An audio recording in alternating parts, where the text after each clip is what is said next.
inside the Lakers locker room, he's with Allie. Bron, take us inside that third. You guys had that 13-point lead combined with the injection with Austin there. What kind of changed? I mean, obviously it deflated us a little bit. You know, you lose a big piece like that.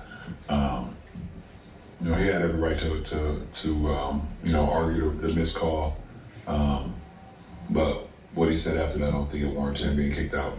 What was the explanation that you got? Maybe he said the F-bomb too many times. But he said it in the beginning, and he left it alone, and he said it's pretty obvious. So I think Rodney thought he said it again, but he didn't say it again. JJ talked about just the comfort and the rhythm that you had for yourself there in the fourth. How do you feel about the looks you got? I felt pretty good. I felt pretty good. I guess those last two was pretty good looks. The first one was obviously much better than the second one. The second one had to be rushed a little bit, but had good looks. We had good looks on it. They just look forward to the challenge of kind of figuring this thing out. Whether it's different personality, and you guys are really kind of now having to stretch together. When you come to a late game situation like you had tonight, first time you and Luka have been in this situation, is it unspoken? Like, how are you guys feeling it out? You run the set that the coaches, what JJ draws up, and you execute it and we executed it. We just didn't make it. You guys have generated season highs in three-pointers the last couple of games with 50 and 51.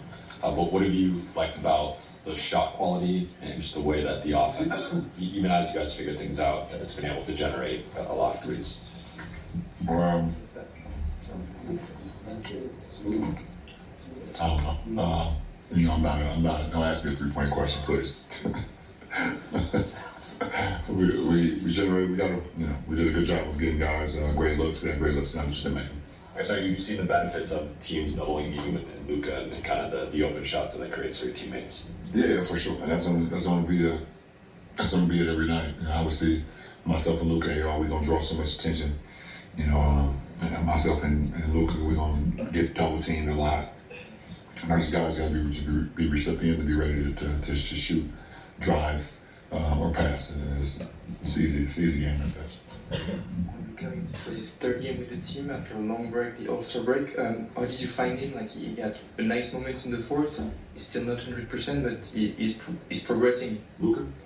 Yeah. I mean, it's just like you said, it's his third game since Christmas.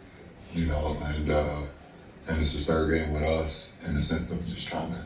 He still doesn't know all the plays. He doesn't know all the defensive coverages, all the signals and things that we've built since September. So, you know, obviously we're trying to fast track it on the fly.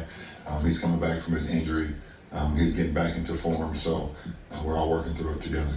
That's a Luka trade the Galley brought up.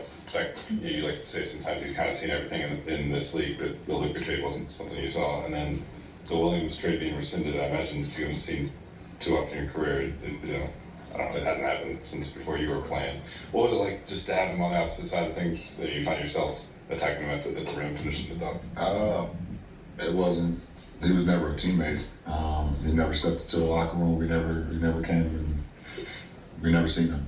You know, we know the trade went down, but we never seen him. So, when the guy rescinded, just was back to where it was before. So, it was no different.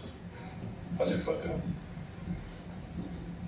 JJ talked about it yesterday. It's going to be something that we got to manage for the rest of the season and going into the postseason. But I was happy I was able to get some days off and kind of be around the clock and make sure I was available for tonight. Last question. Thanks, bro.